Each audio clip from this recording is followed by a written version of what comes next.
one. The first one says, blank is the difference between the largest number and the smallest number. Choose from this list over here to decide which is the difference between the largest number and the smallest number. I'll be looking at your chat on my phone to see if you guys are answering it properly.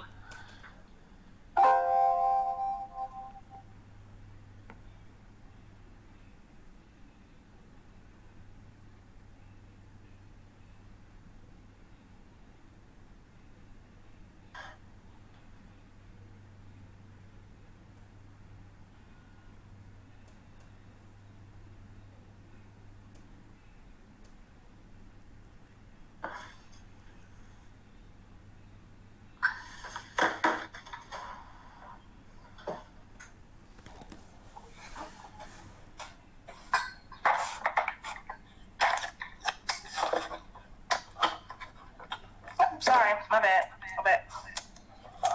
All right. Can you see it now, Carlos? Yeah. Okay. Where are you guys getting those letters from? I think right here. But you could just type in the word. That's fine. Keely, you could just type in the word. It's all good. Okay, very good. You guys are really good at this. All right, range. All right, let's look at number 2. The blank is the number found when the sum of 2 or more numbers is divided by the numbers of the add-ins. The simile for this word is called the average. Go ahead and type in what you think that is.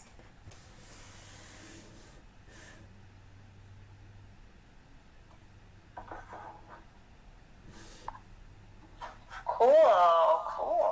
It's looking good.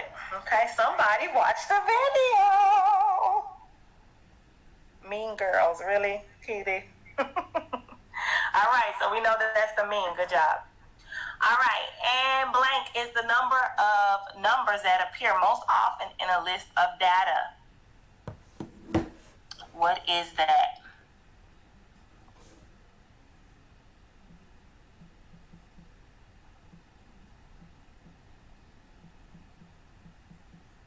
All right, awesome sauce. That is the mode. We know the mode is the most often. All right, and then we'll skip to number 5.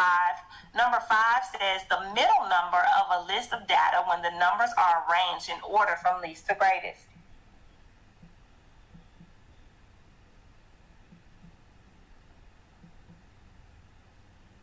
Awesome. Number 5 is the median. So you guys are doing a great job. These right here are just little things that kind of help you remember what mean, median, mode, and range are. So if you look at the mode, if you see those little things around it that has the most circles around it, so that's the mode. The median is the 2 middle letters. That's why they have those 2 middle letters circled. And the range, they have that R minus E, right? So basically R is the biggest letter, and E is the smallest letter, so R minus E. So that's why they have that. And mean, they have mean and M plus E plus A plus N. Basically, you're adding all those numbers together and dividing it by those total numbers. So that's very important. Good job. All right, so the next thing we're going to talk about, and let me pause it really quickly. I want you to be able to find the mean of this set of numbers. What I expect you to do, you can use your calculator, but I expect you to be able to find this within the next, really, it should take you about a minute or so, but I'm going to give you 2 minutes. So which number is the closest? Look at your answer choices.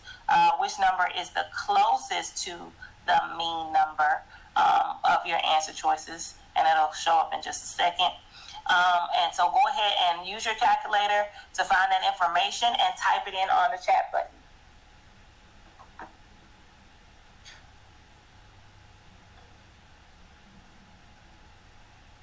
Let me go ahead and start our timer. Sorry, my bad.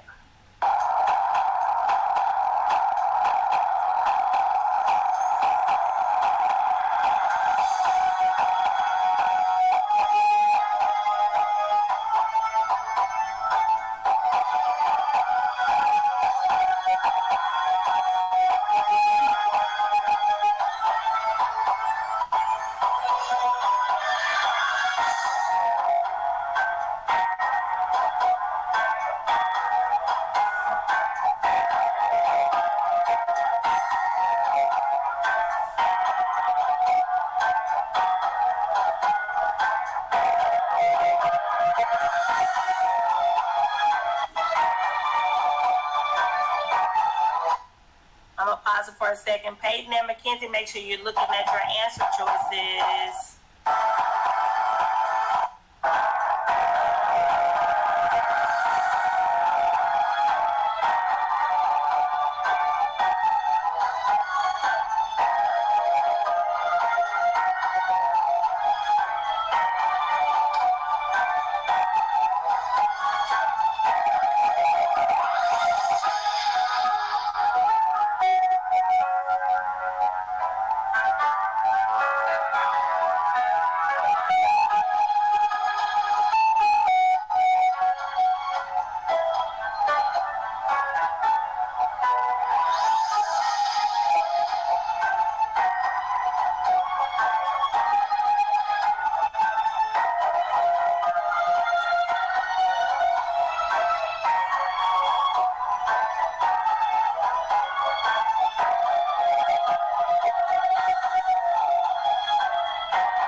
Alrighty, so Keely, tell me what you did first to get your answer, and take your speaker off, your mute off, so we can hear you. Keely. Hi. Hi, Keely. What'd you do first? First, I added all of the numbers. Okay, very good. Alright, so we always want to sort our data first, but then you add all the numbers. Good job. All right. And let's see who else. Adriana, what did you do after you added all the numbers together? I divided it by. Wait, so after I added them, I divided by how many numbers it was. Okay, very good. So if you add all the numbers together, you get 64, and you divide it by 12. And when you do that, you end up getting 5.33 repeating. Did a lot of people get that one? And then we have to look at our answer choices. Yeah. So 5.5 is going to be the closest answer choice. Okay? Good job. Here's our next one. Our next one's going to be on range. You guys will have 2 minutes to complete that one. Find the range of the numbers 2, 4, 6, 8, 12, and 16.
Looks like you guys did pretty good on it.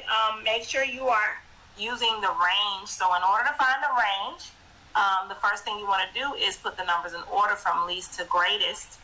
So 2, 4, 6, 8, 12, 16. And then you want to take the maximum number and subtract the minimum number. So 16 minus 2 is going to give you 14. So our range is 14. Great job.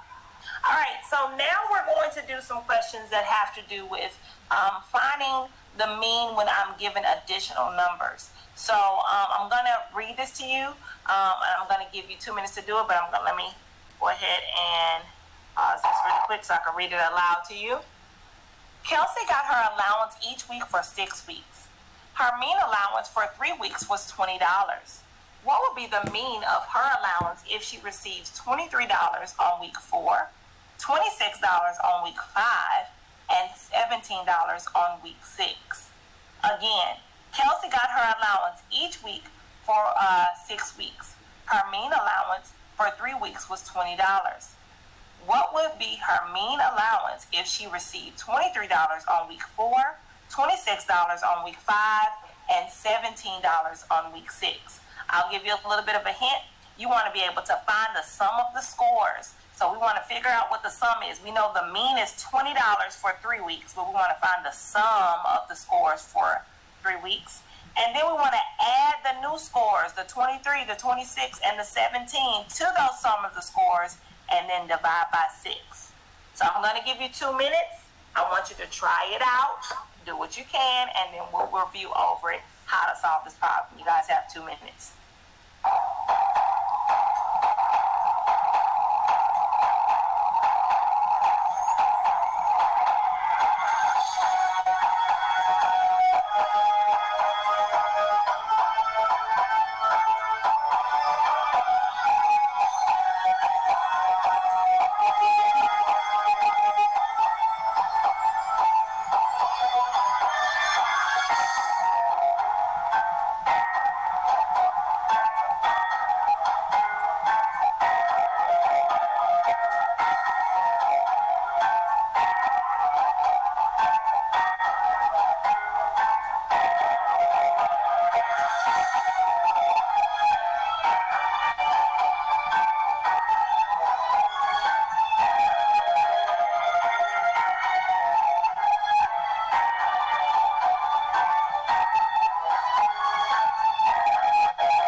If you are confused, I want you to yell out, "Oh my gosh."